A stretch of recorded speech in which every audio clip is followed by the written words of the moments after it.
My name is Natalie, and I am the Good Shepherd here on our small hobby farm here in central North Carolina. Today I'm going to share a personal story from my life that happened yesterday on April 1st, which is universally worldwide known as April Fool's Day. The previous day, I'm sorry. Yesterday was April 2nd. I'm sorry, my journey was supposed to begin on April 1st, and I was grateful it got altered to the 2nd. I had a couple of procedures done yesterday at Wake Forest Baptist Hospital in Winston-Salem, North Carolina, with my specialist, GI, Dr. Stephen Clayton. And what I want to share is, at first I thought I wanted to share my story. And yet this morning upon awakening, all day yesterday sleeping after being sedated, I realized that as the Good Shepherd, I am here to serve more than my flock and to tend to more than my flock of animals on my hobby farm. I am here as the Good Shepherd to share with life that heaven is real. And I'm here to share my story, perhaps not in depth, and yet to share my story in such ways from my experience with my procedures yesterday at Wake Forest Baptist Hospital as a way of sharing one example of how heaven works for us in life when we live to serve heaven as being good, kind persons in life.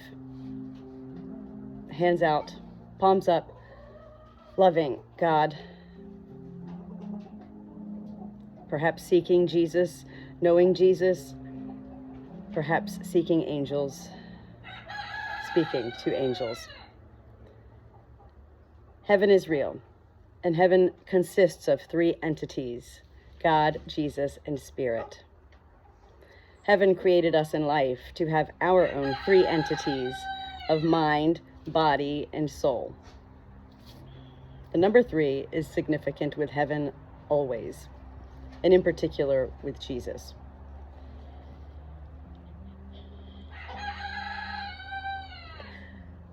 I have been writing for several years now in metaphor, cliche.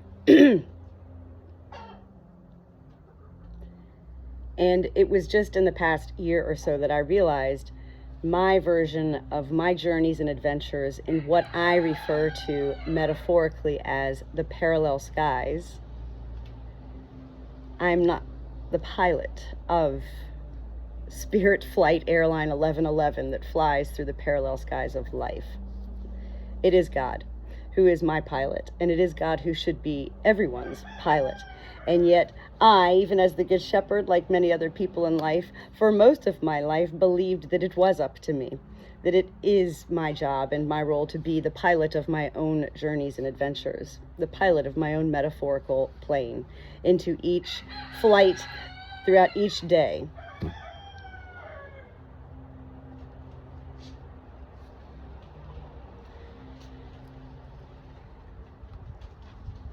I was originally scheduled for these procedures to occur on April the 1st. And my first thoughts were, oh no, that's April Fool's Day. I don't want to go under anesthesia on April Fool's Day, but oh well, that was fine. And then days before April 1st rolled around, I began to get many phone calls from Wake Forest Baptist Hospital, it was like I'm calling everybody back, and they said, Dr. Stephen Clayton wants to know if it's okay if he reschedules your procedures until April the 2nd. I said, that's totally fine. That's perfect. Other calls came through. Is it okay if your procedure is much earlier in the morning? I said, that's even better. Yes, because as the Good Shepherd, I don't often leave my farm, and when I do, it's always with, yes, extreme anxiety, high anxiety, until it's out of sight, out of mind. My life is lived as metaphor and cliche, and I do rely on such things, and heaven loves that when we in life do rely on metaphor and cliche, because universally speaking, it is the metaphors and cliche that heaven does agree with, and yet it is up to us in life to continue redefining such metaphors and cliches according to where we're at in our life. Because even though the meaning of the metaphors and cliches don't alter or change, it is we who alters and changes. And so, therefore, those metaphors and cliches gather and gain and become with different meaning throughout our lives. The importance of redefining our life begins with redefining the very simple words we've learned throughout our life.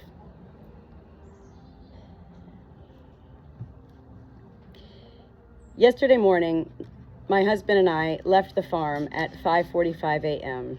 in the country here, pitch dark, knowing that I had to keep my flock all caged up, and I had to bring my little rooster Andy outside, who sleeps with me. My husband wanted me to bring him out the night before so I'd get a good sleep. I said, I'm going to be up all night anyway, having to prep for this procedure. So Andy, my rooster, stayed with me until 5 a.m. and I brought him and his little lady Janet out to a dark cage in the front of the barn. He was not happy. I was anxious. And I was also hungry because, of course, I couldn't eat after midnight. Actually, I couldn't eat the whole first prior day. We left at 5:45 a.m.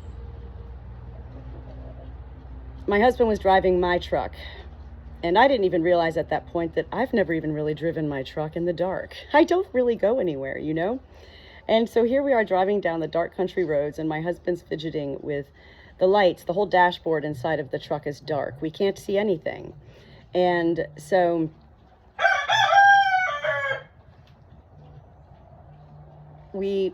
hold on one second. Okay. I was getting a phone call on my other phone, and I'm expecting a call.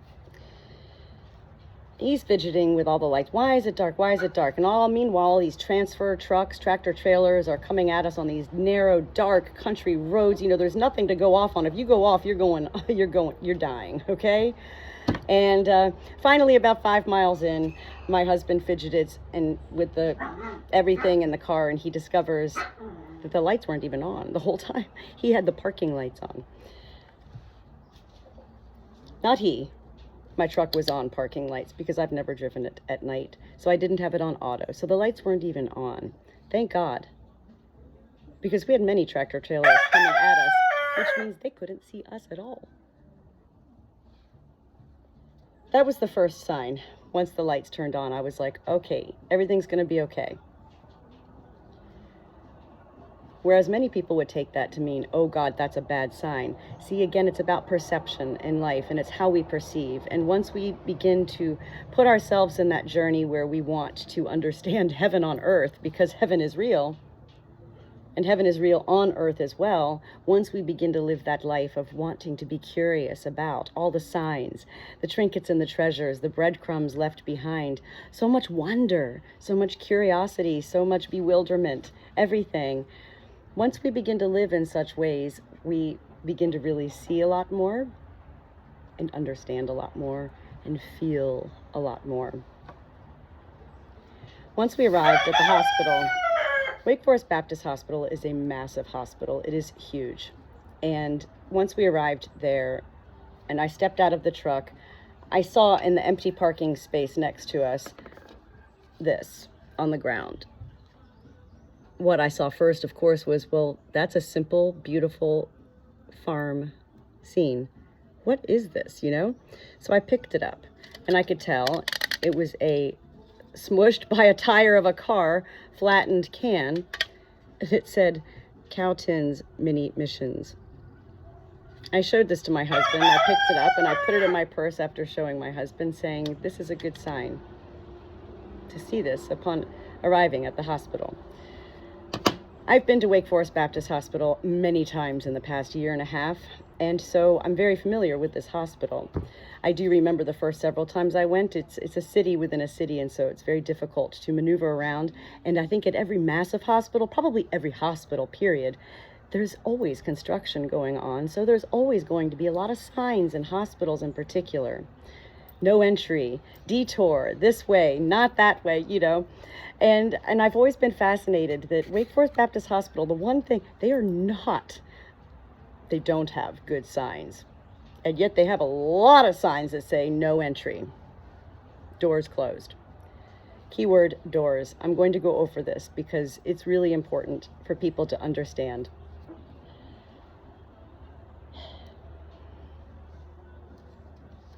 Upon walking in,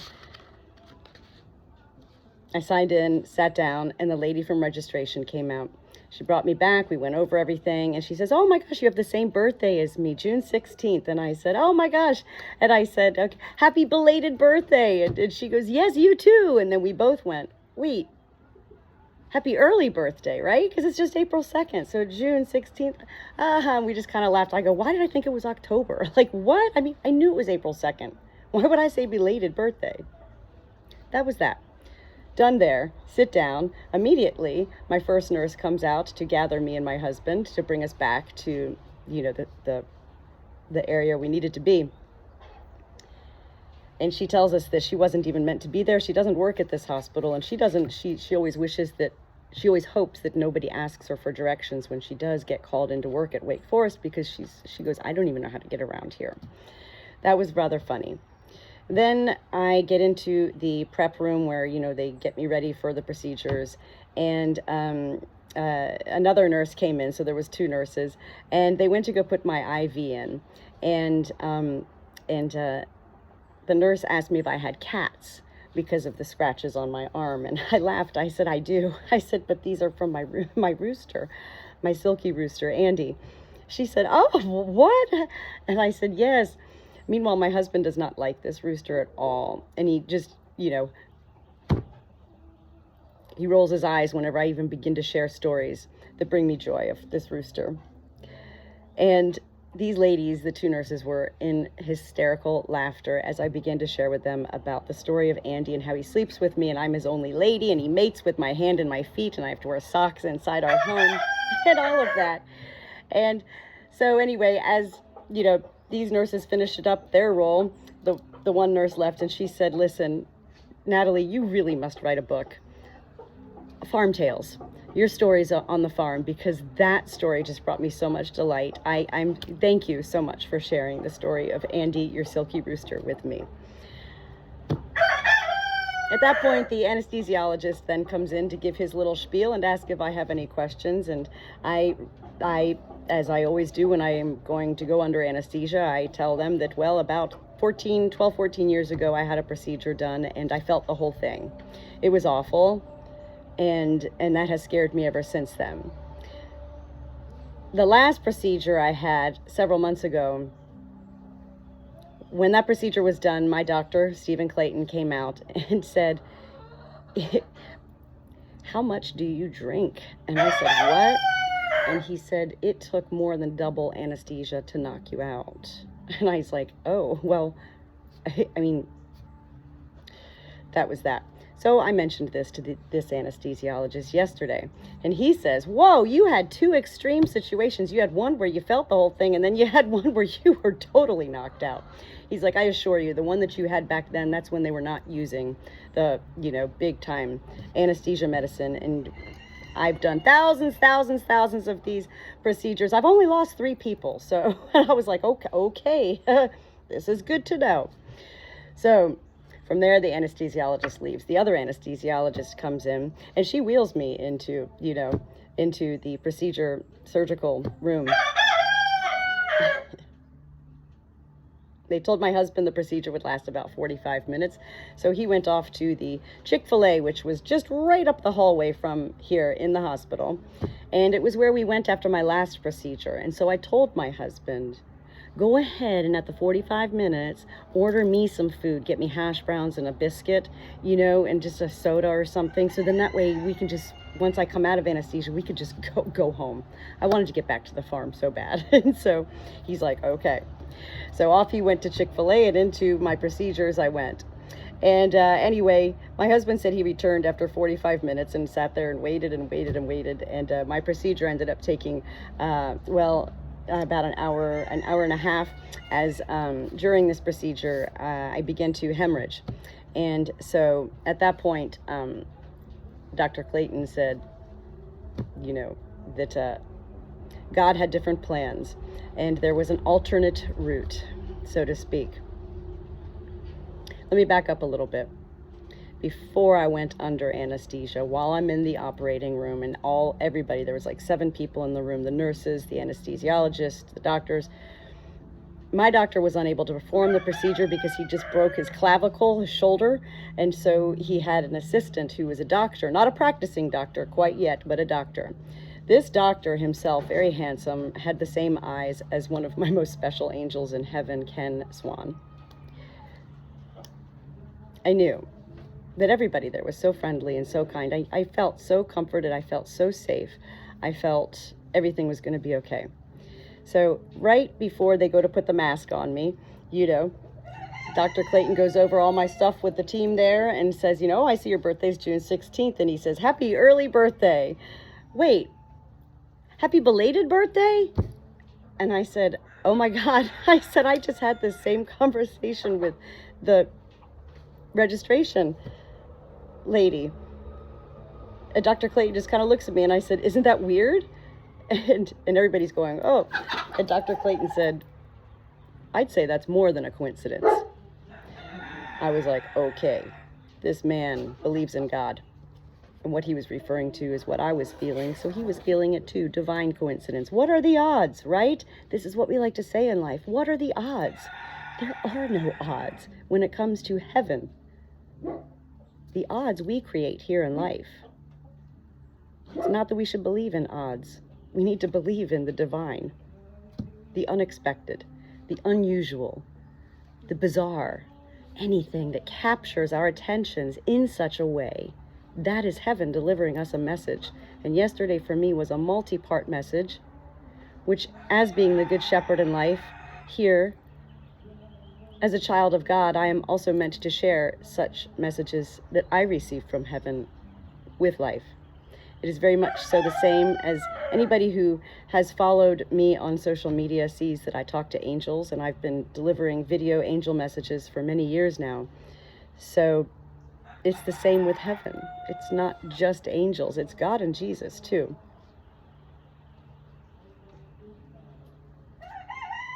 At that point, the anesthesiologist said, have sweet dreams. No, I think he said, pick a good dream. And so I did.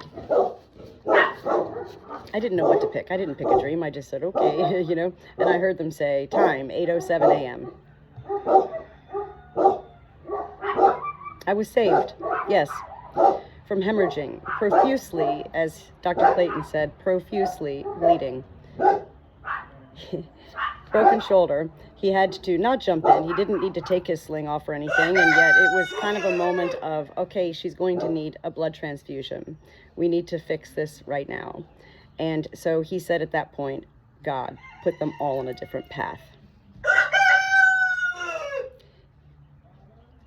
He further went on to basically continue to tell me, without the word anomaly, that nothing makes sense with you, Natalie. And yet, he said, we are going to get to the bottom of this. And he kind of laughed because, well, I have one tattoo. It's a hawk on my wrist. Clearly they could see that tattoo. And I ultimately ended up having an internal tattoo placed in my ass. So while a lot of people love to get tattoos on their ass, he was laughing because he's like, you now have a second tattoo and it's in your ass. They placed this tattoo there because they were unable to remove what was hemorrhaging, and we're waiting on pathology results. So pending pathology results, if they need to go back in, they will know where this is because of this tattoo. I'm gonna have to ask for a picture of this. All right, Daisy, I hear you. The doors of life, doors of heaven. This is something that I have seen many times in my own life with my own near-death experiences, as well as when I communicate with angels, I am shown a lot of doors. I mean, doors of every kind. Tall, short, old, clear, wooden, metal, ragged, falling apart, no knob, everything. And I found it most fascinating that when we arrived at the hospital yesterday, my husband and I, that every entry to the hospital said no entry. And we're like, well, we were supposed to be in this tower here, but it says no entry. And it doesn't even tell us where to go to get into here, And each door we went to, no entry, no entry. I was like, well, let's just go in here. And we finally went in and we were able to go through. At that point, I began to realize, whoa, this was a big lesson for me in communication. It's not often that my husband and I have to communicate, being married all these years. And, there's been a lot going on in our lives, our personal lives. And so this was a moment of heaven saying, I'm going to make sure that these two have to communicate today, because they're going to be both together lost and neither one of them knows which way to go. It's not about who's going to lead the way. It's not about who's right, who's wrong, because neither of us knew where we were going. And yet I've been to this hospital so many times. It was bizarre, including the way our GPS took us into the hospital. I've been here so many times to this hospital. And as soon as my husband took this last exit, I said, this doesn't look right. This doesn't look right. This is not the same way I came, Well, it got us there, but it took us in a totally opposite way. And the parking garage, the main entry, was also closed due to construction. I don't know where to park. I don't know what to do. I don't know. So it required a lot of communication between my husband and I. The color red everywhere. I mean, we know about the American Red Cross. We know about hospitals with the red. We understand red, and we also know that red means stop. We know that red means no entry, things like that. I found it fascinating that, the first thing I found was this red tin. It's predominantly red everywhere. And, that was my first stop.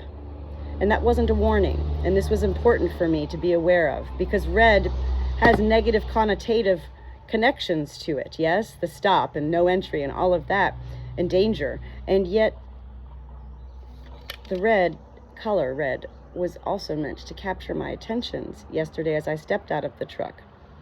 I couldn't believe when they took my vitals. I usually have a very high heart rate, just sitting here chilling out, like 90 some, like that's me, that's Natalie. My heart rate was like 76. And I was like, what? How am I so chill?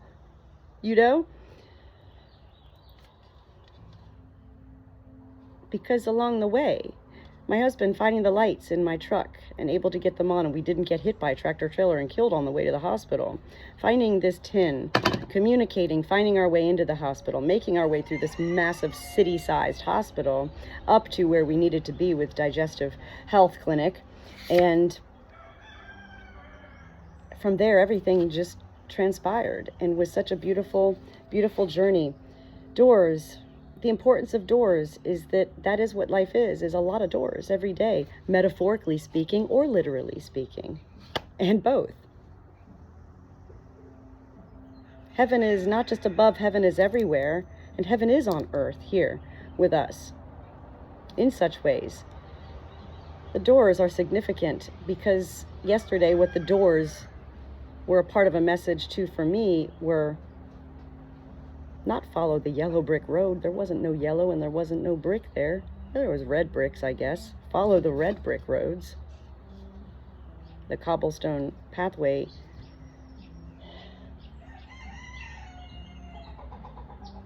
And ultimately the door we went through was not an electric slide open door. It was a pull open door. Doors have significance because there are times we are not meant. No entry. We're not meant to enter these doors, and we need to heed those signs and understand that those signs aren't always warnings or beware. There were so many things in this moment that happened in my life yesterday that had I not believed in God, Jesus, and Spirit and heaven in the ways that I do, I would have taken all those signs in a negative, fearful way. And yet I took them all as a comfort. Every single personnel, nurse, doctor, staff at this hospital, Wake Forest Baptist Hospital, is amazing. They are clearly doing what they have been called to do in life. So friendly, personal. I wasn't just a person getting ready to go in for a procedure. I was Natalie. And as the one nurse left, you should write a book. I was actually inspired on the day of a procedure. Inspired. I'm a lifelong writer. My mother's been telling me to write my whole life a book, and I'm like, Mom, when it happens, it'll happen, And yet the seed was planted by a stranger, a nurse, who I happened to remember from one of my other procedures there. She said, I'm so sorry, I don't remember you, but I love that you remember me. And I said, well, guess what? She's the one who loved my story of Andy the Rooster, and so she definitely now will remember Natalie. If not Natalie, she'll remember the silky rooster named Andy. And that's what I love about my role as the Good Shepherd, that when I share my stories of my personal life, it's not about me sharing my story or my life for personal gain or recognition, fame or fortune. It is about me utilizing my real life to share the messages that heaven wants us here in life to receive. Heaven loves mass audience, which is why heaven loves when such persons as myself, a messenger in life, utilize social media. There's no greater venue than to reach millions of people than to deliver such a message. This is my life. I await pathology results. I am filled with hope. I loved that it was also a strawberry full moon as we drove south yesterday to Wake Forest Baptist Hospital. There was that full moon that guided us the whole way.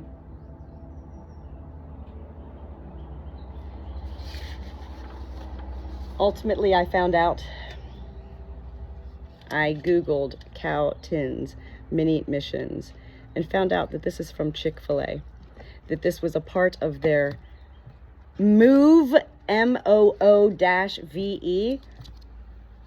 mission, focusing on families that are on the go, on the move all the time. So I guess they can eat Chick-fil-A on the go type thing.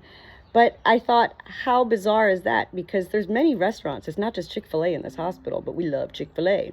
And, that I found this tin in the parking lot, and I the whole car ride there, I've been telling my husband, just make sure you get the Chick-fil-A, before, I come, get it, so that we can just go. I don't want to have to walk all the way to Chick-fil-A and get it and stand in line, and I'm, still under sedation, So Chick-fil-A plays a huge role. And when I looked this up, it was quite interesting to see, that farm